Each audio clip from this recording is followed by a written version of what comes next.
दुनिया की सबसे खतरनाक गुप्तचर सेनाओं के बीच महीनों की योजना चल रही थी। वॉशिंगटन डीसी के अंदर एक गोपनीय बैठक हो रही थी, जहां सीआईए और इजरायली मोसाद ने मिलकर एक अकेटा फाइनल लक्ष्य चुना।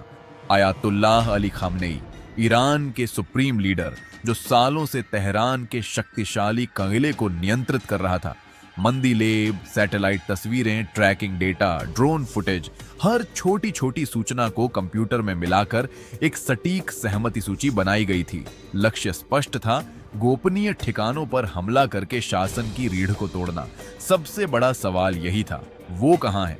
कई महीनों की रातों की नींद चोरी करने वाली निगरानी के बाद दुनिया की सबसे खुफिया एजेंसियों को एक अंतिम पत्ता मिला, खामनेई का पता।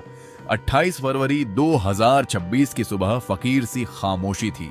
ईरान की राजधानी तेहरान में लोग रोजमर्रा की जिंदगी में मग्न थे, जब अचानक आसमान में एक तेज हलचल हुई, जैसे किसी विशाल पंखे ने ताबूतों को झकझोर दिया हो। रेड अलर्ट बजा। स्क्रीन पर लिखा था, अमेरिकी और इजरायली मिसाइलें आ रही हैं। आसमान में अचानक कई प्रकार के मिसाइलों ने रुख बना लिया। टॉमहॉक क्रूज मिसाइलें, जो सैकड़ों किलोमीटर तक निशाना साध सकती हैं। होनेक्स जैसी हाइपरसोनिक मिसाइलें, जिनकी रफ्तार हवा से भी तेज थी, और फाइटर जेट से छोड़ी गई प्रिसिजन बमबारी। ये सभी मिसाइलें एक साथ गति में थी, जैसे किसी घातक धुंध की तरह। तेहरान के दिल में एक पुराना काले पत्थर से बना किला था, जहां खामनेई का सुरक्षित ठिकाना था।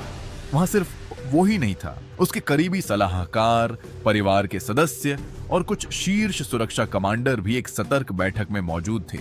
हवा में सिर्फ वजनदार खामोशी थी, कुछ सेकंड का फासला, और सब कुछ बदल सकता था। एक भीषण गूंज के साथ पहली मिसाइल अपने निशाने पर लगी। गोलियां इतनी तेज थी कि उन्होंने पत्थर के महल को कांपने पर मजबूर कर दिया। कमरे के भीतर लोग डर के मारे अपने दिलों को पकड़ रहे थे। धीरे धीरे एक और मिसाइल ने बिल्कुल दफ्तर की दीवार को चीर दिया, जैसे कोई काले धुएं की लहर बिखर गई। एक आखिरी कमांड सुना गया, ऑल यूनिट्स हेट। आग की लपटें आसमान की ओर उठी, जमीन जैसे धरती वीर की पुकार कर रही थी। सब कुछ धूल धुएं में डूबा था। लोग भाग रहे थे, चीखें गूंज रही थीं, लेकिन परिणाम तत्काल था। आयतुल्लाह अली खामनेई मारे गए। साथ में वरिष्ठ सैन्य अधिकारियों और परिवार के कुछ सदस्य भी घायल या मृत थे। एक संवाद बीच में गूंजा, हमेशा सचेत रहो, यह संघर्ष अब सिर्फ शुरू हुआ है। यह हमला सिर्फ इजराइल का नहीं था, यह संयुक्त ऑपरेशन लायंस रोअर कहा जाने लगा। बड़े बड़े सैन्य कमांडर कार्यालयों से निकले। अमेरिकी missile data, Israeli intelligence network, satellite imaging, सब एक ही पैनल पर दिख रहे थे। पोर्ट पर एक टैब चमक रहा था, टारगेट कंफर्म्ड, एक्सिक्यूट। लेकिन केवल एक बात स्पष्ट थी, युद्ध अब पनप चुका था। अब ईरान की सेना, जिन्होंने अपने सुप्रीम लीडर को खो दिया था, उनके नए नेतृत्व के साथ लगातार मिसाइल और ड्रोन हमले तैयार कर रही थी। शहरों में सायरन बज रहे थे, लोग डर के साए में जी रहे थे। एक युवा सिपाही ने कहा, हम जो खो चुके हैं उसे वापस नहीं लाया जा सकता, पर अब हम लड़ेंगे, चाहे जो भी हो।